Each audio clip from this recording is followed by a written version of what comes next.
Welcome back to the 128KB podcast. We are back once again. Due to lack of popular demand. Yes, and that demand is so lacking that we're here to be your fake gamers. Oh, we are. We're so fake. Delusional. Yeah. And we play on Games Pass. Games Pass. Indeed we do, according to AJ. I love how many people that's triggered. It really did trigger people. Yeah. I mean, I was laughing through the edit. I know. And I wasn't going to crop it out. But I was like, no, you're Thanks for saving me. I'm leaving this in. You said it like 80 times in like 3 minutes. So I was like, I'm just leaving that in. You know when you get... I think I actually said about it in the last episode of the podcast, but as soon as it came out of my mouth, Games Pass, I was like, oh, that was weird. But I kind of like it. I kind of like it spicy. No, I was like, oh, that was weird. And then my brain just wouldn't let go of it. So every time, Games Pass. So I'm sorry. Yeah. And everyone let me know. There were some really nice people, though, in the comments of that news video saying, it did trigger me, but I forgive you because I like you. Wow, thanks. Yeah. Gotta love Games Pass. Yes. And of course, I'm talking about the 128KB news, which if you're not subscribed to, you should do. Because, you should. I want to get it to a similar size as Andy's channel. It will. I'm like the inferior brother at the moment. No, they're great videos. Whatever. Yeah, you only said it because you edit them to make me look stupid. I do, yeah, and that's fun. But the videos themselves are really good. Whatever. Even without my silly editing. Yes. Anyway, this is your weekly dose of all things gaming. We've not missed a week again. No. In fact, I think we've only ever missed 1 week. I was going to say, we've only ever missed that 1 week, which was fairly recently. Yeah, and I had a fair few messages when it's not coming out. Yeah. Saying I was worried that the lack of popular demand actually made you end. Cancelled. Yeah, it's just, totally fair. Yeah, we're more likely to get cancelled, I think. I think so. Yeah. There's been some clickbait that's happened and some hot opinions. Delusion. There's been a lot of delusions, a lot of fakes. Yeah. Anyway, how's your week of gaming been? It's been quite intense, to be honest. There's been a lot going. As everyone knows, I've been doing this long eGPU thing. I've been enjoying following the story. Yes. Yeah. Is it a disaster? Yes. It was a disaster. It was originally. Yeah. Have I made a massive mistake? Yes. You have? Yes, I did originally. Have you spent an absolute fortune? Yeah. Yeah. It's still been cheaper than, Than building another PC. No, but, it has. Me selling PCs and laptops and stuff. Yeah. And then getting the Ally X and then chasing this eGPU route. And then buying a 77-inch TV. Oh, yeah, that OLED too. TV with VRR. Yeah, true. I don't count that as part of the expense. I mean... That's a separate expense. What? That's just for gaming. Can I just say that I'm still utterly in shock that TV exists. The thing. That you get an OLED panel, firstly, that big. Yeah, I know. That's got the features that it has. And without any, I did a pixel test. Do you know what I mean? To see if there's dead pixels. Yeah. Because, long story short, if you don't know, go listen to our old podcast. But I bought a 75-inch mini LED first, which broke. And then I replaced it with the OLED because actually mini LEDs suck, in comparison to OLED.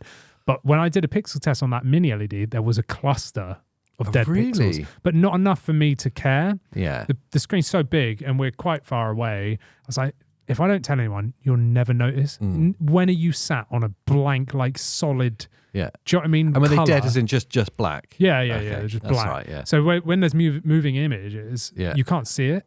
Unless you put on a white screen, whatever, and you're not going to do that ever. Unless you're a psychopath. Yeah, and just watch static. Just white screens. Yeah. It's my favourite show. But anyway, so I was a bit dog. Yeah. Everything's the same colour. Oh yeah. He watches fish. He loves it. He does. He's actually been watching some random sitcom thing on the telly. Oh, wow. That I just put on repeat on Netflix. He loves it. It's because it's people talking and stuff. Yeah. But anyway, so I had this mini LED panel. It had dead pixels. I was a bit bummed, but I was like, whatever. Sent it back because it was broken. Got the OLED, and I thought, this is massive. Like you said, OLED at 77 inches. It doesn't even compute. I was like, I'm going to have to check this because this is so big. I'm going to return it if it's screwed. And I put this pixel test on where it just shows different colors, and on a static screen. And it's so big, I had to move my body around it to stare at all the areas. I couldn't find a single dead pixel on any color that I put. Yeah. It's that's impressive. Yes. 77-inch, no dead pixels. And it's got insane pixel density? No, saving features. Oh, wow. And this actually spanned me out. I thought the screen was broken. Yeah. And I was thinking on it for days, what's happening here? because it was really weird. So it's got, because it's an OLED and they're prone to bleed, not bleed, what am I about? Burn in. It's got like burn-in saving tricks where it will just get clusters of pixels and then like phase the light in and out to try and like stabilize it. So if it's like a constant color for ages, it gently fades them. So you can only see it if I'm on like PC mode with a PC connected, and there's like a similarly like colored display. You can see, there's like a dark patch, and you think that's weird. But if you watch it, it then like dissipates and goes back to normal color. That's really clever. So I was like, that's interesting. And when you're watching TV or anything like that, or playing a game, you do not notice because it only dims it enough for it to save the pixels. And it does patches, like random patches. And it's not all the time. It'll just do it once every like few hours or whatever. But there's something else that's called pixel shift. Now, this screwed me up because I've been testing the eGPU. So I've been having FPS counters and like monitors on the screen. Yeah. And I was playing and I was watching the FPS counter, and I put it in the bottom left. So I know it's within the border of the screen, right? Where the like bezels are and stuff. I was like, okay, so it's there. Then I kept playing this game, forgot about the FPS counter, looked down and went, ugh, like half the numbers gone. So it was only showing like, say it was 85 FPS. Yeah. You could just see half of an 8 and then a 5. It's like, what's happened to the screen? It's all like shifted. And I was like, that's weird. Kept playing, forgot about it. Looked again, numbers back to normal. So that's strange. Forgot about it. Setting up Black Ops 6 on the Xbox now, off PC. And I went to screen setup, and it gives you like safe zones for the screen. Yeah. And it was all way off. Like I was like, oh, that's weird. So I had to make the like screen size smaller to fit like in the borders. So that doesn't seem right because this is a 16:9 screen. Yeah, why would it be off? Why would it be off? So I'm like thinking about it for days, like not like solidly, like what's going on? But yeah. But it was like in my head, like something's not right, and maybe the screen's the dud, and I'm gonna have to return it. And then I just thought, hang on a second, because I was playing on PC again. I noticed that number move again. I was like, to protect the image, it's shifting the whole screen, just like slightly, like 1% in any direction around, so the whole image moves. So if you've got a static element, that's always going to actually be moving to prevent burn-in. That's so clever. That's such a cool feature. And if you go into the TV settings, it doesn't do a good job of describing it, but there's a whole section of OLED saving technology that you can disable all this if you don't care. But I'm like, I would leave it all on. I want to get the maximum life out of this screen, because when you're playing, you do not notice at all. But the first thing I noticed was like, why is one side of the screen like got a bigger bezel than the other? And that's when I first noticed it. And then later on I was like, but now they're the same. And it's because it's shifting the whole image only marginally just to protect itself. Wow. How cool is that? That's so cool. Yeah. And on such a big panel, then it's really forgivable. If you were like on a 21-inch monitor, that'd be really annoying. It would be annoying, 77 inch. The other thing that kind of blows my mind with it, not actually, there's a few things that blow my mind with it. I was going to say like the VRR stuff. There's actually a downside to that. Is there? Yeah. I was going to save that for a whole episode. Oh, just give me a sneak peek. Sneak peek. There's an inherent flaw with OLED specifically panels, and this actually is an OLED problem. Wow. Across all monitors and TVs, anything that's got an OLED on, VRR is screwed. Like, no, and this reminds me of a conversation we had with Asus about why they didn't put OLED. Shh.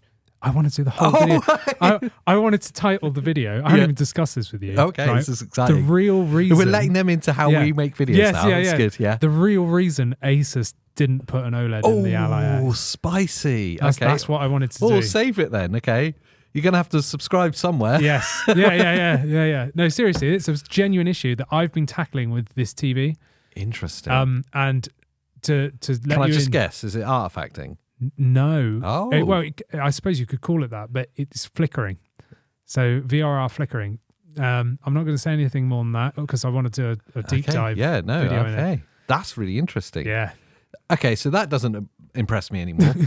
And bear in mind that my TV is certified G-Sync VRR. It's NVIDIA certified. I've gone onto NVIDIA's website, and it even shows my specific model as having the we have approved this. Yeah. Which I thought was mind-blowing that there was a TV company, whose manufactures it? Philips. Philips. Yeah. that had NVIDIA approval, because you only see that in monitors. Yes, yeah. No, there's I think LG and Samsung as well get G-Sync approved now. That's incredible. I was going to say the Ambilight thing. Oh, that's phenomenal, isn't it? It's phenomenal. It's so effective, but it also, because your screen's so big, it basically turns your lounge into like a full cinema, because it bleeds so cleverly. Yeah, it's so really you just good. get like, in your periphery, it just feels like the screen is just carrying on. Yeah, it's really good for movies and for games. Yeah. And there's different options for it. You can turn it off. You can make it weaker. Game mode makes it less prominent. Yeah. Because it wants you to focus on the screen. But honestly, you don't look at it. It's just in your peripheral. Yeah. So it's really cool. It's a very cool feature. I don't know if I could be without it now. Yeah. Because it lightens the room up. So at night, you don't need any lights on. Do you know what I mean? Because like the whole wall's like freaking bright. You're going to be one of those houses that if you had like the fireplace screensaver things, they would think it's burning down. yeah. There'd be a fire brigade turning up. Yeah, that's pretty much it. Yeah. So you've been full eGPUing it basically. Yes. Trying to create the ultimate hybrid handheld device. Yes. Yeah. Which, I mean, I'll give you a sneak peek into what's happening. It's epic. It's really good. I'm surprised. So obviously, the videos that get released are a little bit behind because you don't make them in. It's not like a live stream. No. Yeah. Exactly. So a little bit behind where we are, but also we want to make sure that before the video goes out, that everything's tight about it. Exactly. Yeah. So what you're saying is right. Yes. Yeah. I want time to actually test it and real life test it, not just do 5 minutes. Oh, that's fine. Do you know what I mean? Like sit there in an evening and play 4 hours or something. Basically, we're trying to turn 128 KB into digital Foundry. Could you imagine? No. I'd need to get a degree in like AI to do that. AI degree. Yeah. Hello, Andy. Because they're digital Foundry guys. They're not real. They're not real. There's no way they can have that much insight and knowledge. They blow my mind. They're incredible. Yeah, I do love a bit of digital Foundry. They're amazing. And a lot of what they say goes over my head. Yeah, it's like, I pretend to know. I'm like, I know that. Yeah. And like, exactly I don't understand. Like, I think the one that really stuck in my mind recently was when they were comparing the PS5 Pro enhanced games compared to the PS5 versions of the games, and they're talking about like the pixel density of the game and stuff. I'm like, how? What I don't get is how they have such a deep understanding of each setting for each game and exactly how that affects and works. Why this artifact's occurring is because of this particular either driver or hardware thing that's happening. And how they know that what engine they've used to build that game affects that setting. Like amazing. Like it's insane. Like the one I forgive me, I don't remember all their names personally, but I don't like them that much. No, I love them, but the name, I'm so engrossed in what they're saying, and I'm better with faces than names anyway in life. Do you know what I'm called? No, PJ. Yeah, that's close. Something enough. like that. Yeah, that'll do. Yeah, PJ. Yeah. PJ. Yeah, that's it. So they were looking at Silent Hill. Yeah. And they were like going in depth with why there's like stuttering and stuff and how that's actually like an Unreal Engine 5 problem and all this kind of stuff. And in one of their recent podcasts, they readdress it because there's been an update, but actually it's not really fixed it because of this. Right. And it's like the amount of time that they have to make these videos. Yeah. It's not like they've spent a month trying to figure out what's quick happening. Uploads. Yeah, because they're that knowledgeable on the subject and they have that much understanding that they can do. It's incredible. We're basically like the diet version of that. Yeah, we're the fake delusional version. Yeah, it's good. I like it. Full depth. There's been some mad stuff that's happened in the past week or so. Yeah. Can I just give a massive shout out to Nintendo for being the most insane video company of all time? Yes. Like literally, I don't even know what's going on anymore. They're mental, aren't they? I love them for it. Yeah, me too. Yeah. They're in their own bubble. They paddle their own canoe. Yes. When everyone's sat there impatiently waiting for the Switch 2 to drop, they go and drop an alarm clock a couple of weeks ago. Yep. And now some kind of music streaming Spotify for your Nintendo theme tunes. Which is incredible. And then just randomly drop Xenoblade Chronicles X Definitive Edition. That was just shadow dropped. There you go, have it. But at this point, I fully expect the Switch 2, when it gets announced, just to be like an unlisted video on YouTube. Yeah, just go out. There you go. Have that. There you go. Oh, by the way, there it is. Yeah. But to be fair, the Switch announcement was that as well, wasn't it? Pretty much. It started with a YouTube video. Yeah. It's like, what? Yeah. What? Yeah. Insane. We definitely won't see that until the new year now. I think we passed it. Yeah, I think you're right. I think the we're window's past passed. it. Yeah, I think they're not going to cannibalize their sales over Christmas. 100%. The fact that they're still releasing games for the Switch, obviously big ones. Big ones. Switch 2 is going to be backward compatible. Yeah. That's pretty much nailed on. Yeah, 100%. So that doesn't matter so much. Don't worry about buying games and not being able to play them. But the fact that they're still releasing games for the Switch right up until this Christmas period and announcing games for the Switch right through this Christmas period. Metroid Prime 4 has been announced for Switch. Yeah. So, do you know what I mean? Like, that's another indication, because they don't even have a release date. It's just next year. So they'll also suggest as well that the Switch will live on with the successor as well. Yeah, it's going to become the PS4. Yeah. They've looked at Sony and gone, we could do that. Well, it's such a successful platform. Yeah. 140 odd million units sold, probably, and by the time Christmas goes, we might be touching 150 million by then. Yeah. That it's that many people aren't going to jump over, so they're going to need to continue supporting that for a long time. Which is the problem PlayStation has with the PS4. Yeah, although the uptake has been very good, they've sold a lot of PS5s. Yeah. There's still more PS4 owners that are still playing. That's going to be the modern problem, isn't it, now? Yeah, but then I've kind of gone a little bit full circle on it. I was upset about it for so long, and now I'm kind of a bit like, well, is it more like how Apple treat their phones, or how phones company, not just Apple, but like Google treat their phone devices, that you have multiple coexisting at the same time. And if you're one of those that wants to chase the latest thing all the time, then get the latest one every year. But also you can still buy, I think you can still buy the iPhone 14 now. Yeah, the older ones. The older ones, yeah. You can still do it. And they've always done that. Yes. And they just reduce in price, but they're still supported.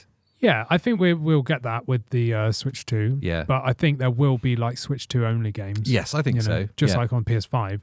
Well, I say that, but most of them are on PS4. But, how many only PS5 games are there that you can't play on PS4? 5. There's not many. It's under 10. Yeah. Yeah, it probably is under 10. Yeah. And like I say, my gut instinct is that annoys me, but actually I do have to be kind of fair to them. The flip side of that is they're still supporting a large amount of their player base that haven't made the leap. And that's kind of cool in some ways. Yeah. For the players, it's good. For the players. Yes. And for the shareholders. Yes. But no, it makes sense. I think it makes sense. But yeah. And go on. No, because I'm going to change the topic. I was going to change the topic. Oh, God. It's like we're the same person. God damn it. Well, it's probably not the same topic though. Yeah. But other big news in this week is obviously the huge launch of Black Ops 6 on Game Pass. Not Games Pass. Games Pass, You sorry. sure it's not Games Pass? Yeah, that's it. So that's massive. First day one Game Pass Call of Duty. And it's been a bit of an overhaul for Call of Duty as well. I think for a long time, I know we fell out of love with Call of Duty. And I think a lot of people kind of shared that it's the same thing every time. Yes. And this one was the first time where it's still the same game. Yeah. It's still a shooter. It's still basically an arcade game. Yes. But they've introduced new things. They've tightened up certain things. The movement and stuff has been improved a lot. I know Omni movement was something that everyone's very excited about. They've separated Black Ops from Warzone. So there's a distinction there now, where before it was kind of blurred as to what it was a bit horrible. It's like, They've also actually bothered to make a campaign. Yeah. And everyone's loving it. Like, it's getting rave reviews. The game's like rating really well. Like, and we're seeing a huge number of players. I mean, Xbox released a statement saying like the biggest uptake of day one, whatever. It's their biggest ever launch weekend. So the 3-day weekend that it launched, it's the biggest ever for a Call of Duty. Yes. Which is massive. And my instant reaction was, well, that's a Game Pass win. Yeah. And loads of people are taking up on Game Pass. But it was also on Steam as well. Yeah, Steam had like the highest concurrent players of a Call of Duty in the first 3 days. Considering it's free on Game Pass, and that means on Steam people are buying it. That's a big win for Xbox to say. And that's quite a big leap as well when you consider that those players that are buying it and playing it on Steam could quite easily get access to it through Game Pass. Yeah, absolutely. Yeah, it's just an app. Yeah, which is already hard baked into Microsoft. So it's a pretty big deal that it's done so well on Steam as well. I don't know what the PlayStation uptake is, but I imagine it'd be very high. Huge, it'd be massive because everyone loves Call of Duty. Everyone loves it. And to be honest, this is by far, hands down, the best Call of Duty I've played, probably since Modern Warfare 1 in like 2007. Wow. Like that Omni movement thing, yeah. as soon as you told me about it, I think maybe even in a news video or something, I don't know. Yeah. I was like, oh my God, not another one of these. Yeah, I was worried. Do you know what I mean? It was like, I hate you're all gonna that have like more futuristic crap. More people like backwards diving around a wall. No, that's me now. But it's just like, I was really skeptical. Christina's die-hard Call of Duty fan. She really is. And she was really not looking forward to this thing. She played it first and she was like, this feels so good. And I was watching it like, really? And then I was like, well, I'm going to put it on my Ally. Yeah, so go. And give it a go. And I went through like the tutorial bit, which she skipped to show you all the like new directions and stuff. I was like, this feels more natural, like more realistic, because you would be able to jump backwards. Like if you're prone, no longer do your legs hit a wall and you like start spazzing out. Yeah. Like you can actually like 360 whilst prone and when stuff. You consider it, like before, there was always this weird kind of on rails feeling about it. Yeah. It was very robotic. Yes, it was. And I found like there was a bit of a delay. Like you couldn't cancel out animations and stuff. If you were already initiating a slide or a sprint, there was a delay before you could pull your gun up and stuff. It felt very much like a game. With this one, it feels so fluid. You can pick your gun up immediately and start shooting people. Like no matter what you're doing. That's nice. It's very fluid. Like it feels like they've tightened it. I don't know how it could get better, honestly. Wow. I don't know how they could make it better. Like it's so fun now. Like hardcore team deathmatch all the way. It's all I play. I just want to say, I've not played it yet. No, but you said you're going to this week. I'm going to this weekend. 100% going to. I'm going to install it like when we finish today, and then I'll have a full weekend playing it. I've been away for work, so I've not been able to. I've not been able to play anything, which sucks. No, it's sad. Also, want to talk about with the Call of Duty launch on Game Pass. Game Pass. They did away with a trial. Yes, Game Pass trial, which they've done it before with Starfield. So when there's big launches for them, they tend to do away with the $1 18-day trial, whatever it is. Yeah. They also made a little tweak that affected you. Yeah. Now, I need to. Yes. I think it's because we talked about the Game Pass hack too much on this show. Yeah, and you know, I'm actually skeptical now as to whether or not it's actually come in. Oh. Yes, and I'll tell you why.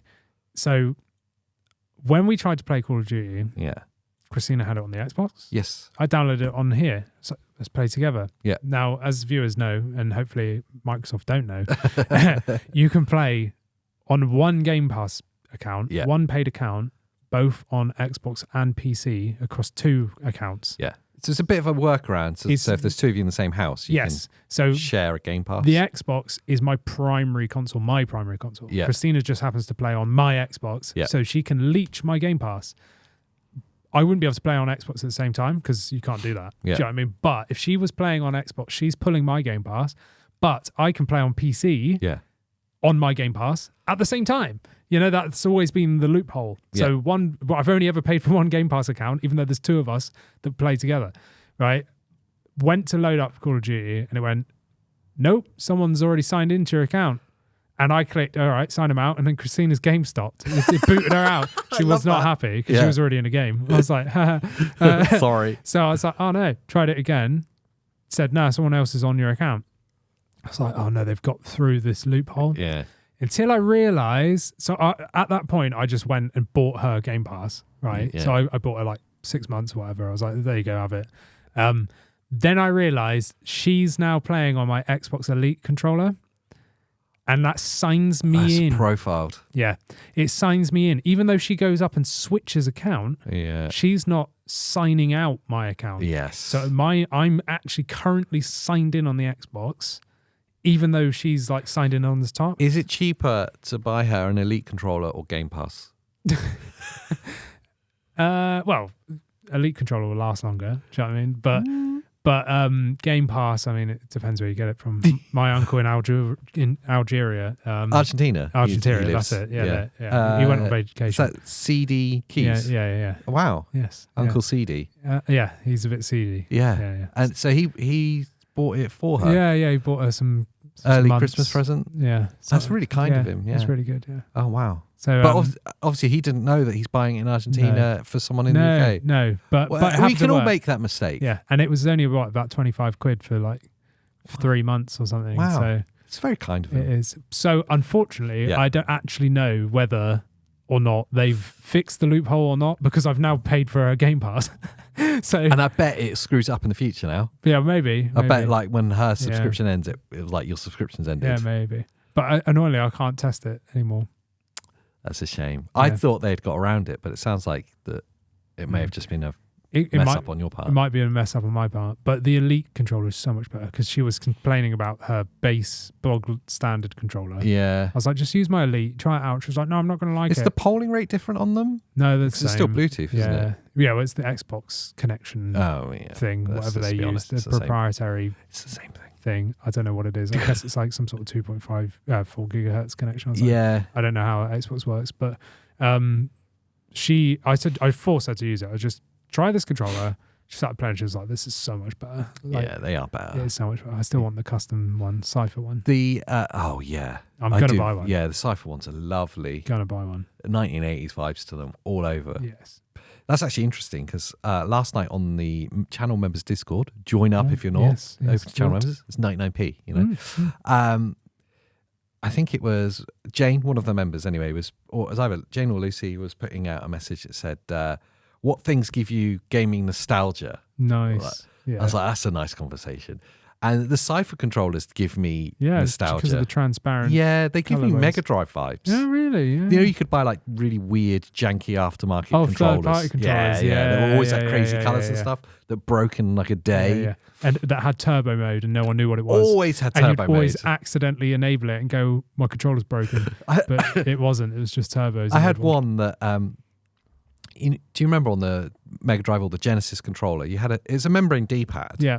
But it was obviously buttons. A disc. Yeah. I had one that didn't have that. That was set in. It was like a touch pad, but you're just touching the membrane. Yeah. Horrible. Yes. Yeah. Horrible thing. Sounds amazing. Yeah.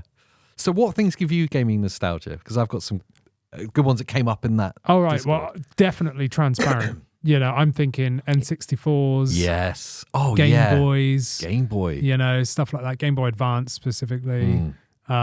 So transparent stuff. I've always loved that. You know, there's something about every time I see the original Game Boy. You know, the big white grey one, big grey one. Yeah, I'm instantly teleported back to it, and that and the Game Gear. Yes, instantly teleported back to that kind of like nostalgia feeling of like that was amazing. I don't get that with the Game Boy. I get a throwback of I hate Tetris. I love Tetris, man. Yeah. Well, when I was a kid, my parents used to drag me because I was the youngest, you know, so my brother and sister and stuff are a lot older, so they'd be off doing their thing. I'd be forced to stick around with my parents, wouldn't I? So they would go and like have drinks and whatever with their friends, and I'd just be at their friend's house with nothing to do. Do you know what I mean? Because we're talking 90s here, and so I'd just be there with a pen and paper, like drawing stuff, Mario. Yeah, and there was this one set of friends that they had, and he was a gamer, but he was like proper like 96. Windows or whatever, you know. So it was like, okay, there's like Minefield or whatever it is on Minefield. It was, and so I was like, okay, Minesweeper, that's what it is. Yes, it was Minesweeper. And I was like, meh. And then he was like, I've got a Game Boy, and I was like, that sounds good. Yeah, give me the Game Boy. One game. Yes. And because it came with it for free. And the equivalent of, imagine me now, this is how big the Game Boy was for me, right? So I was like, oh, this is amazing. And all they had was Tetris. And, oh my days. After about 12 hours of that, I'm done. So, so my memory goes, and like burnt in trying to keep up with like level 9. Yeah. So that, no. Game Gear gives me fun nostalgia because I had Sonic 2 on there. Like, there's loads of stuff on that. You know, my brother gave me it. You've seen it in the studio and stuff. So it was the first thing in your place. I was like, picked up. I was like, oh, it's so cool. Yes, and that gives me great fun vibes. So I have way better memories of the Game Gear than I do of the Game Boy. In nostalgia mode, before we get onto the main topic, we've already been talking for half an hour. We do this every week. It's a podcast. Get over it. Or just use the chapters and skip to the bit you want to listen to. Do you remember, like from memory, any cheats from like old games? No. The GTA 3 was the thing that I used to cheat the most in. Wow. Okay, so that's quite modern. So yeah, I mean, modern. It's what 2000 and something like that. Yeah. Is it that long ago? Yeah, it was.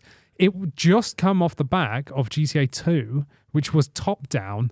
You know, like yeah. So GTA 3, I remember loading it was the first up. 3D one. Yeah, amazing. On PS2. PS2. Yep. I remember loading it up, and we sat there staring at the screen, waiting for something to happen because we thought it was a cutscene. Wow. And we were in the game. We didn't realize that you could like move. We couldn't believe it. It was mind blowing.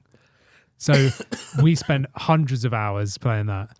So yeah, I've got a frog in my throat. Oh, nice. Yeah. Frogger or Frogger. Wow. Yeah. Cool memory unlocked. Yes. I remember Frogger on the Atari. It was awful. Yeah, it sucks. It sucks. It's such a bad game. Yeah, no, there's game cheats. It was in this conversation I remember. It was like cheat. Someone brought up about game manuals. I miss game manuals. I loved manuals. So cool. And then back in the day, before there were memory cards, you would use passwords. Yes, you would. To reload your save state. Yeah. Some games had no save state, so it would just be for the start of the level that you were on. Yeah. And there's that kind of memory of having a pen and paper. There's a note section in the back of the manuals. You scribble stuff down. Always note sections. Yeah, and some games you would be able to write down like puzzles and stuff, so you'd have to map them out.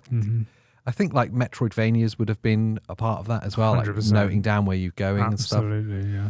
Because they're huge maps and you have to retraverse your path. Yeah. There's some cheats that definitely stick in mind. Flashback, obviously I've talked about that game quite a lot. And that was the first game that I really fell in love with that had a deep story.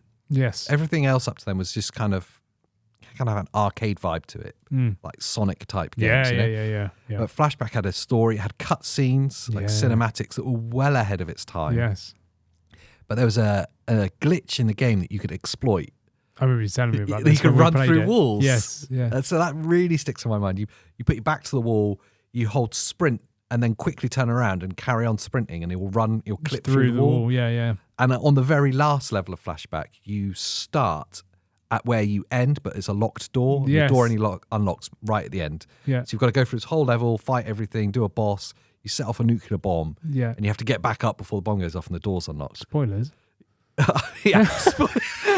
I'm sorry, I'm spoiling that 30-year-old game.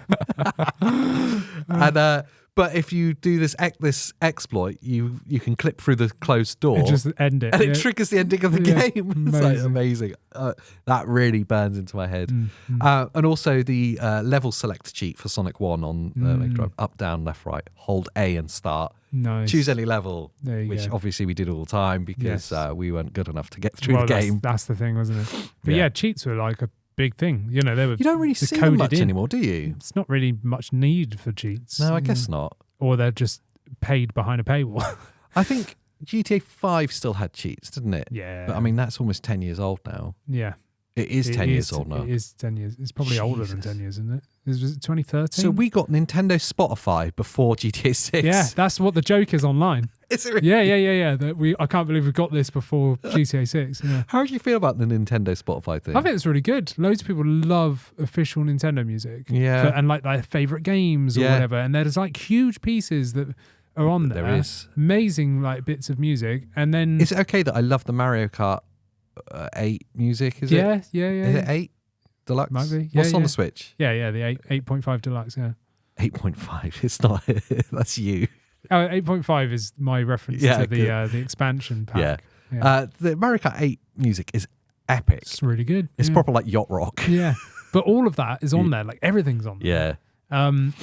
And they were continuously taking down people's YouTube videos of music from games Interesting. for a while, because they knew this was coming. Yeah. But everyone's asked for it for a long time. Like, can't you just put them on Spotify or whatever, you know? And now they've just released it as part of the paid perk for Nintendo Switch Online, which I think is a good idea. Yeah, why not? I mean, just add as much as you can. It's cost them very little to basically develop an MP3 streamer. Yes. That's really easy to do. Mm-hmm. Why not offer it? People can enjoy the music. And Nintendo's got such a cult fan base that's so broad and some such a diverse range of styles. Yes. You think, and the music matches all of these styles. What an awesome thing to do. It's not something I'm going to bother with myself. I'm not going to sit here listening to the Zelda theme tune, but I get it. Don't even have a paid account on Nintendo. I cancelled mine as well. I haven't done it for a while now because there's nothing on there that I wanted to play. Yeah, it's interesting. I talked about this in the news video this week about the Games History Foundation losing their copyright battle in the US courts. Mm-hmm. For those of you who don't know, I'll catch up really quickly. They did a study last year, found that 87% of games made before 2010 have no legal way to play them because they are released on obsolete hardware. So unless you're willing to emulate them, which is obviously a grey area at best, most of the time it's just outright illegal. There's no way of playing these games. So these pieces of art are lost in time, which is really sad. So they wanted a change to the DCMA rules, it's the copyright laws basically, that would suggest that after a certain time period that's quicker than the normal, because normal copyright's 70 years after the creator dies. So quicker than that they could be publicly accessible in some way, maybe through like their library, Games History Foundation's libraries. They got turned down because there's no way of specifying how it's distributed or who's gaining access to these copyrights. So they got turned down. So now, like in the news video I was talking about, there are a few ways in which you can get some of these games. And my thread of connection is Nintendo Switch Online is obviously one of the ways in which Nintendo released some of their old IPs. But in truth, they're not that enjoyable to play. No. I've got huge love for retro gaming. But more through the kind of feeling of nostalgia than wanting to actually like sit 20 hours into playing this game again. I'd much rather play like the remake or the remaster or whatever. Like, it's really difficult, isn't it? And I guess that's where video games as an art separates from other art forms. Is although we see progression in technology and other things, like how good film looks now compared to what, especially special effects and stuff. And how well produced music is now compared to what it was, let's say, in the 1950s before like proper multi-track recording happening. You can still listen and watch those old art forms and they're still as enjoyable. Because the interaction isn't as difficult. But with old video games, the interaction, the UI, the controls, tank controls and stuff, clunky controls, horrible to play. GTA 1 like epilepsy. There's some real technical limitations which makes the experience less enjoyable, which you don't get with music or with film. So it's a difficult comparison to make that retro games are as, I don't want to say it's justified because that feels like I'm downplaying them, but you know what I mean? So that being the biggest part of Nintendo Switch Online and also the biggest part of the PlayStation Plus subscription with the PlayStation Classics, that in itself doesn't feel like it's worth it. Okay. It's a nice added tack on. There needs to be more than that. And there's never normally that many. It's like, here's a taste of some of the games. Like, which is where I think, when you look at subscription services, where Game Pass ultimately wins if you're looking at the value proposition of the subscription services. Because yes, you have access to old games on there. But you also get all the newest games as well. All the newest ones, so Xbox don't need to do a music streaming service because the value is already there. Exactly. But it's cool though that Nintendo have done that, I think. I think so. 40 minutes in. Is it too late to bring up the main topic? Let's just end it now. Bye. It's worth ending on the thing that we wanted to talk about. Which is how awesome we are. No. Yes, that's it. I like this. PlayStation PC is ridiculous. Is ridiculously good. Yes. It's ridiculously good. Nixxes do such an amazing job. And I think as time goes on, I'm more and more aware that it's a genuine masterstroke from PlayStation. It is, especially with that one company with by Nixxes. Their side. Do you say Nixxes or Nixxes? I've been calling them Nixxes, but I don't know. Nixxes. I don't know. Let us know in the comments how you pronounce it. I don't know how you'd write how you pronounce it. But I don't know. Let's just call it the president. Nixon. But yeah, Nixxes is fantastic. I wanted, because we were just talking about retro stuff. Like, I never thought I'd see the day as a PC player never thought I'd see the day that we'd see PlayStation on PC. No chance. I just never thought it would happen. It's two entirely different. It's as weird now as saying Nintendo on PC. Yeah. It's as obscure. Yeah. It really is. Yeah, because Sony have been. You always say like this walled garden. Yeah, because they are. They're like the Apple of gaming. Especially with their prices. But yeah, they want to be in house. They want you to have a PlayStation in your house. Yes. They have always like just completely ignored PC entirely. So when this happened, whenever it was, it blew my mind. Like I was like, really? Is this going to work? Is it going to tank and then them kind of backsies it? And like pull out or stop doing it as much or whatever? Or will it even be good? Do you know what I mean? What was the first one? I actually don't remember. Was it the Horizon? It's been a while now. Was it Forbidden West?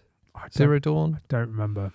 But it has been a while now. The interesting thing was it was a slow creep, and that's a smart move because it was to see if there's a good uptake on these games that are maybe 3-4 years old coming to PC. Are people going to want to play it? How successful technically it is? And it was quite apparent quite early on that it was huge uptake. Yes. And technically a marvel. Yeah. And I think the moment the light bulb went off for me was Ghost of Tsushima. Yeah. That was the first time I was like, oh, this is real. Yeah. And it's like a huge step better than the PlayStation as well, which is what you want on PC. Yeah, because PC is more capable. Yeah. But there lies the issue I saw with the PlayStation on PC was they're not going to know how to optimize these games. So many different variations. All these, variations in system spec and everything. And again, there lies Nixxes. I can't remember what game it was that was failing on PC, and then they got Nixxes in and polished it, and made it perfect, and then everyone loved it. And that was the first Horizon one. I think it must be. They came in and fixed it. Yeah, and then since then, obviously, Nixxes is a PlayStation Studio company. Like they own them. And in my opinion, is their hands down biggest asset now, possibly in all of PlayStation, because of what it could mean for the future. It's hard to argue with of PlayStation gaming. I mean, I dabbled in some bits. I bought games. I got God of War on Steam because I was like, PlayStation. PlayStation. I'll get that. Got Ghost of Tsushima because because I loved that game on PlayStation, but obviously I sold my PlayStation in the hopes that PlayStation PC would become bigger. Yeah. And now we're seeing that, like there's so much on there. You've got all the Spider-Man games, like they've just announced Spider-Man 2. We can touch on that in a second. You've got Ghosts, you've got God of War, I know you've got like Helldivers and stuff like that as well. There's other stuff I kind of think of. Ratchet and Clank. There's some Tomb Raider games, isn't there? All the Tomb Raiders ones, I think. The remasters as well. They must be on there. Ratchet and Clank is actually a really huge one. But there's so many like PlayStation games now like coming on. I mean, even looking at, I know Silent Hill's separate, but that's an exclusive to PlayStation, but it's on PC. Do you know what I mean? Like, and we're seeing more and more and more of these things coming across. The really interesting thing that is like right now, Spider-Man 2. Yeah, that's a big one. That's a big one. A bit like Ratchet and Clank was. Firstly, it was a PS5 game. Yes. And we're seeing it on PC. So you go, wow, okay, that's a big step. But Spider-Man 2 in particular, because it's so soon after its PS5 release, it's like 12 months, isn't it? Yeah. 1 year later. 1 year later. And it's incredibly smart. Yeah. Because I think what they've done with releasing some of the older games, seeing that there was a really positive uptake, seeing that technically it was definitely doable and probably better, but also that it didn't impact the sales of PS games on the PlayStation. Yeah. They've definitely market tested it and realized what we all kind of probably assume is that PlayStation players want to play in their lounge on a PlayStation. Yes. PC players want the bleeding edge and are happy to sit at their desk and play on a PC. Yes, yeah. And very few of them merge over. There are some people like yourself that will blur that line, but very few. Yes. So releasing the game on PC doesn't affect the sales on PlayStation because they're different types of gamers. Yes, yeah, you're just making it more accessible. But acknowledging that there's this whole market here that they're not tapping into.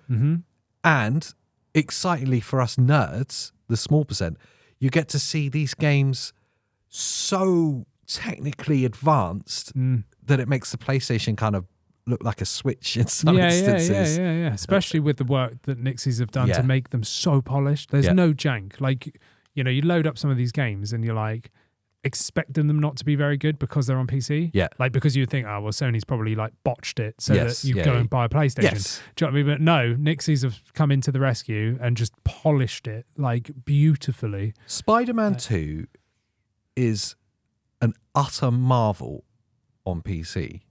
But in particular...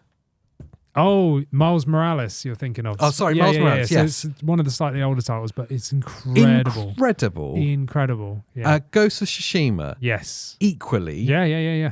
Is utterly... phenomenal. I can't get my head around that you're playing these games on a handheld device. I know, and it's running so well.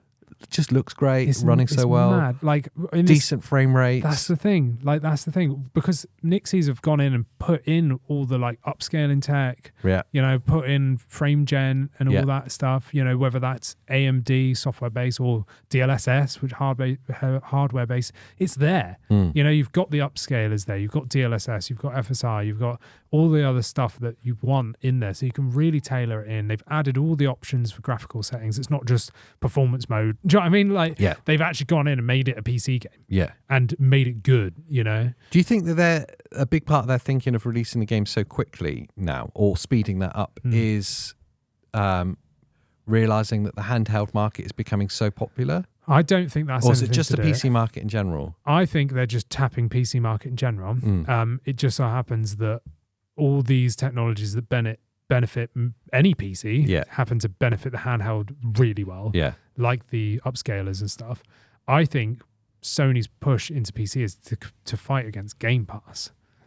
Really good point. I think that's really the real thing. They've seen Xbox buying every company, just buying everything, and then releasing day one, screwing them with like Call of Duty. Now you can pay for that. We can have it for free. Do you know what I mean? And go that way, and seeing a huge up, because even though Xbox sales are down, all the software is way up. Like massively up. And the revenues from the software is way up as well. Yes. So I think Sony are going, do you know what I mean? Like, you know, they may be winning the hardware war, but they're definitely losing the software war. Yeah. So exactly. Yeah. So Sony are like, what can we do to get more people on our side without doing a subscription thing? And that's appeal to the master race. Yeah. Literally. I'm there for it as well. Yeah, I am too. Because, I mean, I literally sold my PlayStation because I was just using Game Pass and playing on PC. Yeah. And I was like, you know what? More of these PS5 games are coming to PC.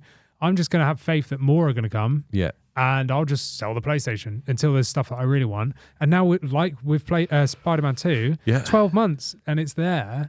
I think we might start seeing stuff coming through quicker. That. Yeah. Do you think it's going to be sooner after release? Yeah, now? I think so. And I think that would be a win for PlayStation. And would it even necessarily be a bad thing if it was at the same time? Day one, yeah. That would be so good for gamers. Oh, yeah, for the community in general and for their software sales. Yeah. Yeah, their drive sales really high. I may be way off the mark with that thought, but of like there not being too much of a bleed over between the two, but that's how it seems. No, I think you're right. Most people have mid-range PCs. Yeah. You know, I know there's loads of people with high-end stuff. Yeah. But most people look at like Steam stats and stuff. Most people have mid-range systems. Yeah. Because that's all they can afford. Yes. You know, so they're not going to be able to go and buy a $500 or $700 like, you know, PlayStation as well as like a mid-range like gaming PC. They're not going to want both. So I think ultimately you're right in saying like averaging out PC and PlayStation gamers, they probably don't merge. Yeah. There might be a big percent of people that do, 10, 20, 30%. Yeah. But I'd still say the majority don't. And the interesting thing with that kind of thought is then if they do release PS5 games at the same time as being on PC, it probably won't affect the sales of the PlayStation. Because obviously that's the thing they want to protect the most, PlayStation sales. Yes. But if most people don't merge over, then you're just tapping into a whole new market. Exactly, yeah. Does it mean we will see a PlayStation PC launcher? I know we've kind of rumoured it a few times, but that story's quieting down. Yeah, I think because they're so set in Steam right now. Yeah. and they're probably making so many sales they don't care for the 30% loss because they realise that PC players want it on Steam. Yeah. I think they would kick themselves in the face. Like I love that made up expression. Christina always says she just make up like expressions. She's like, "What do you say?" They could kick themselves in the face. Yeah. I don't know, or face I use kick. the wrong one in a different way.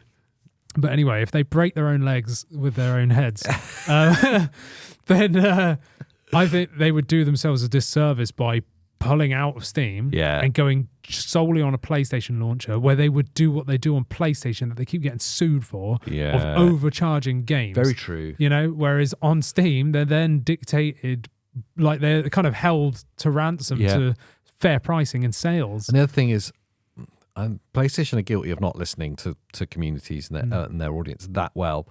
But if you were to, and you look at the other companies, the other publishing companies that have done their own launches, by and large, everyone complains about them. Oh yeah, you think like Ubisoft and stuff. No one wants that. Awful. You don't buy games on their own launches. No. So I feel like that story might die, but it wouldn't shock me if PlayStation did it, because they've got that kind of green-eyed thing of like, we want that 30%. Yeah. Well, but there's nothing stopping them from doing both. Yes. They could easily get a PlayStation launcher for all the PlayStation fans. Yeah. Do you know what I mean? That are like, no, I want a PlayStation launcher where all my games are just on there. Yeah. Like, then that's fine. Do both. You're not going to lose anything. You're only going to win. Yes. So that's fine. The other thing as well is seeing the updates that they do. They're not launching these games in a bad state or anything like that. Very true. Like we've just seen, again, our love of Digital Foundry. I was watching one of their podcasts, literally the most newest one the other day, and they brought up God of War Ragnarok on PC, which again is fairly new to PC. Yes. And I in certain instances, I don't know if it was with AMD CPUs. I think it was specifically AMD CPUs. There was a huge performance problem. They've just updated the game and seen a 40% increase in FPS. Wow. So they're still supporting them post-launch as well. Yeah, and fixing like serious bugs. Yeah. Which Digital Foundry addressed, and they've seen a 40% increase just because of an update that Nixxes have gone, here's the fix. And then all these older CPUs and stuff are like getting huge performance boosts. Because you wouldn't, if you took what you knew out of it, you wouldn't be shocked to see them kind of post and ghost with games. Yes. Yeah. They go, there it is. That's hot mess. Oh, well. That's exactly what I thought. It's kind of what you would expect, isn't it? I'd think, well, you've got it now. Yeah. Deal with it. And do you know what I mean? Because they're not in the PC landscape, it's like, wow, it's too much of a mess for us to fix. See you later. Exactly. So it's actually, and we are seldom positive about PlayStation's business strategies and how they treat customers. Yeah. So it's nice to be positive. It is good to be positive, yeah. So it's actually amazing to see them launch it in a really good state for the majority of players, but also support problems as it goes on. Absolutely. It's similar to kind of how you'd expect how Valve have behaved with, I was going to point at that, it's not Steam Deck. Yeah. How Valve have behaved with their hardware and stuff. Like that kind of supportiveness. Yeah. But I think it is an ultimate win because, like you said, with the support, I know you touched on the handheld thing. Yeah. I think that's just, again, a coincidence that they're so well optimized for PC that it works on this. Like you said, we were playing Miles Morales on here. Yeah. No frame gen. Like we're just talking, FSR 3. So there's upscaling there. But looks beautiful. 1080p, all medium settings, just bog standard, hit medium, go. Yeah. Like 60 FPS. Yep. Looks phenomenal. VRR screen takes that fluctuation of like 5 FPS or whatever, smooths it out. Handheld.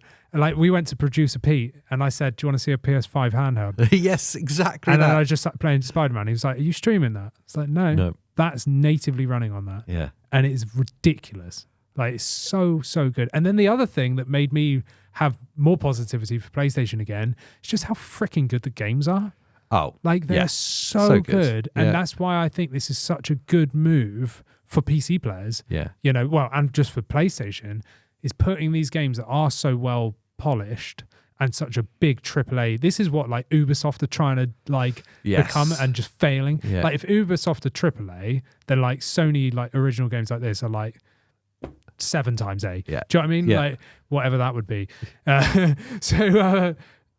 Playing Miles Morales just there, fantastic. Like I was so sucked in. I only wanted to test it on the eGPU. I've been playing it for hours now. Yeah. Like I think like 3 days straight. I'm just like, I'm blown Spider-Man up again. Let's go fly through New York. Yeah, it's so good. And it runs so well. And Satsuma as well. I know that's a bit of an old gamer now. Yeah, it 4 years old. 4 years old. Fantastic game. Fantastic and game. like the PC port of it just felt like it's breathed a whole new life into it. Yes. Yeah. Like it feels like a new game almost. If you gave that to someone that didn't really know, yeah, like let's say was just like loved gaming but didn't really know about stuff, and like let them play it, they would probably think that's a native PC game. Yes, like this is so well optimized, so it looks so good, plays so well. It must have been dedicated, like it's purely made for PC. Yeah, and if you said no, that's a PlayStation game that's just been thrown to PC. It blows my mind, like how good it's kind of. It is like a weird parallel universe. So next step, Nintendo. Yeah, their PC ports. I think they're the only one that can get away with just not. Do you know what I mean? Like just keeping it to themselves. Would you want to see it? No, because it would ruin the games. I think. Yeah, and I don't know. I think you're right. I think it would ruin the games, and I don't think the audience is right. Yes, because the games are technically limited. Yes. In the most Nintendo way. Yeah. And everything about that is totally fine when you're playing on the Nintendo Switch or whatever the Nintendo hub is of that generation. Yeah. It's totally fine because that's what it is. Yes. You put that on PC where there is no technical limitations and what you kind of try and polish how it looks. Yeah, exactly. Yeah. I think it would cause too many problems. I think it would cause hate towards Nintendo. Although some games might actually run. Yeah, games would actually be able to run above like 15 FPS, which would be great. But that's why we're all holding out for Switch 2, isn't it? Yes. But like PlayStation and Xbox, they're just PCs. They are. I know the Switch is too, but that's more, in my mind, more similar to older systems where it's very tailored. Yeah. Do you know what I mean? It's really tailored to that. The games are specifically made because it's a potato. Do you know what I mean? Whereas PlayStation and Xbox are powerful computers. Yes. So porting them over to PC with the help of someone that knows what they're doing, like Nixxes, like that's fantastic, you know, and it cuts across that level very well. I don't think Nintendo's games would do so well. No, I don't think like that. I don't think, and I'm not sure the audience is there for it. No. I may be totally wrong because possibly if you asked me this a couple of years ago about PlayStation, I'd say it might not translate very well. Yeah, true. But I think in truth, we knew that a lot of the PC players would have looked at some of those PlayStation IPs and gone, I wish I could play that on my PC. Yeah. I know I've always looked at some stuff and gone, I wonder what that could look like if it was on a PC. Yeah. Well, there was a period of time where I was PlayStation-less and I was like, I had my really beefed up PC because that's all I had at that period in time. And I was like, I wish I could play Spider-Man or whatever it would be. Do you know what I mean? And then obviously I straddled I just got all of them. So I had the PS5 and stuff. But then it was literally, I'm not using it. And all the big hitters are coming to PC. So maybe it's the time to get rid of it. Yeah. You know what I mean? Just financially, it was a better move. I think now you've actually made what's quite a smart play. And I think, excuse me, I think definitely the gap between PlayStation release and PC release will shrink. Depending on how well Spider-Man 2 does when it's launched. I'm going to buy it. I think it's going to do really well. That's how it feels. And I think that will show them we can actually make this closer again. Yes. Maybe a 6-month window. Yeah. And then really, when you're talking about 6-month windows, unless it's like a game that you just totally love, you can probably wait 6 months to play something. Yeah. You've got enough other games that you want to play in the meantime before you get to it. Yeah. Multiplayer games may be a bit different because you want to get in early, like Call of Duty. Yeah. But those, like Spider-Man, like single-player games that are just story-based, you can probably wait a little bit and then have an amazing experience. Now, you've not lost anything by getting rid of your PlayStation 5. Yeah, exactly. Yeah. And because you're playing handheld and docked, because you've made the ultimate hybrid system, you've literally got probably a better experience than the PlayStation. Yeah, well, it's crazy. There's literally a Nintendo Switch on steroids, but playing like PlayStation games. Yeah, you've made the ultimate PSP. Yeah. PSPP. Yeah, the PSPP. But seriously though, docked through the 4070 eGPU, native 4K. Well, actually no, that's a lie. It's upscaled, so not native, but still in 4K. Yeah. But upscaled to 4K. From 1440? I don't know what it's coming from. I'm using the quality preset, so it will probably be a higher resolution. Yeah. Because as you go down, it lowers the resolution. So on quality, even on balanced, it looks almost like no difference. But all very high settings, just with ray tracing off. Yeah. And still getting like 90 FPS at 4K. Can I have a moment of inviting hate into AJ's life and going, ray tracing doesn't bother me really? No, I mean, it's too much of a hit. Yeah. You know? Like, that's really what I mean. Like the balance between how much it affects the performance compared to what you get from it. Yeah. In just on paper, you go, doesn't that reflection look cool? It looks cool when you're like peeping for it. Yeah. Do you know what I mean? But exactly like when you're actually playing, I thought this when really notice when the PS5 Pro announcement was happening, and they were talking about enhanced ray tracing, the new GPU, and they were showcasing Gran Turismo 7. Yes. And I was like, I can see the car reflections in the car in front and to the side. Yeah. But does it affect the gameplay? Am I looking at that when I'm racing around? No. Of course I'm not. No. Digital Foundry did a really good deep dive on the ray tracing as well, like how low resolution the reflections are. Yeah. And if you look, you can actually see it's pretty janky. Yeah. And also the whole point of the PS5 Pro was to get rid of performance modes. Yes. And quality modes. Yes. And now you've introduced a whole other hurdle. You've just stepped it up. Like Alan Wake 2 now is going to have again 2 modes on the PS5 Pro. Yes. You're going to have the one with ray tracing at 30 FPS. So it's still What's 30 the FPS just for ray tracing. So it's like fully ray traced. Take it off. But 30 FPS, or you can have no ray trace and 60. If you're watching like a visual novel of some kind, okay, cool. If it's just cutscenes, but then you're not having to render the action in real time, so it doesn't actually matter. I would say Alan Wake 2 is probably the only game I would play at 30 FPS with ray tracing on. Fair. Because it's so atmospheric. It's quite slow.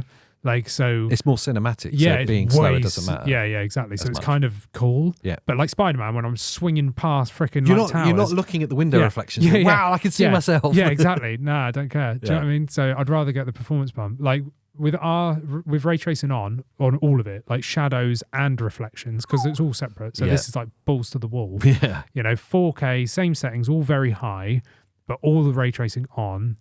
Bear in mind, I'm only using a 4070 via an eGPU, so there's a performance hit. Yeah, it's a little bit. Yeah. But anyway, 4K ray tracing on, very high settings. It's about 40 FPS, somewhere between 35 and 40 FPS. It's still impressive. Turn ray tracing off, you're hitting like 90. Way more impressive for a game like Spider-Man. Yeah, because you're moving so quickly. Yeah, much better. Yeah, I'd rather keep all the settings high, keep it at 4K. Yeah, like have the crispest image quality possible. Yeah, and just not bother with reflections. Yeah, I just don't care. Totally with you. It's really exciting to see so much happening in the PlayStation PC landscape. I think it's just a masterstroke to sum up. It really is, and I think again this is like the ace up their sleeve is Nixxes. Yeah, it really is. I really think they are the sole reason this is working. When you so said well. they're probably the most valuable asset to PlayStation from a studio perspective, I was trying to think of counters to that, and I honestly can't. But if you've got suggestions, leave them in the comments below. You're wrong. Yeah, you're wrong. And maybe if you disagree with us, let us know in the comments below. You're always welcome. Delusional. Yeah, we are delusional and hyperbolic as well. So there's that, and fake, and other negative adjectives. All of them. All of them. Let us know all the negative adjectives below in the comments. And once you're digging around there, make sure you like the video. Subscribe to the channel. If you're in podcast land, thank you for listening to us. Woo. Your family's missing you now. It's been over an hour. It has been, maybe it's time to leave the toilet. So make sure that you wipe, wash, and rate the show in that order. In that order. Don't want a pooey screen. No. And let us know if you're enjoying PlayStation PC. Yeah, love to know actually. Yeah. And how? Like what kind of system you're using? Are you playing handheld? You playing handheld? Are you playing on a really old system but it's working well for you? Or are you top end in it with like a 4090 or something? Do you know what I mean? All right, rich kid. Yeah. Send us one. Send us two. Yeah. I don't know what I'd do with mine. I'll just spin the fans with my hands. Yeah, that's it. Woo. You could put it in your gaming PC. I could do. But AJ, just to let everyone in, I know this is the end of the show. Yeah. AJ's got like a 3070 spec'd gaming PC, fully capable of playing all the most modern PC games. Do you know how many games I've played on that? You record news on it. I record my videos. He records a single camera and a microphone into it. That's true. He goes on for maybe an hour. But it's there if you want to join the dark side. If I wanted to. He's got an Ally X sat in front of that as well. There's an Ally X sat in front of it. And next to it is the Xbox Series X and a PS5. Yes. Yeah, it's good, isn't it? Yeah. And in the past week, I've turned none of them on.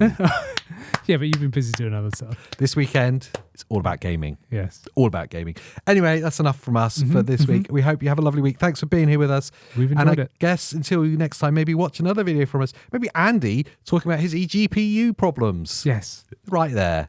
Yeah. So until next time. Bye.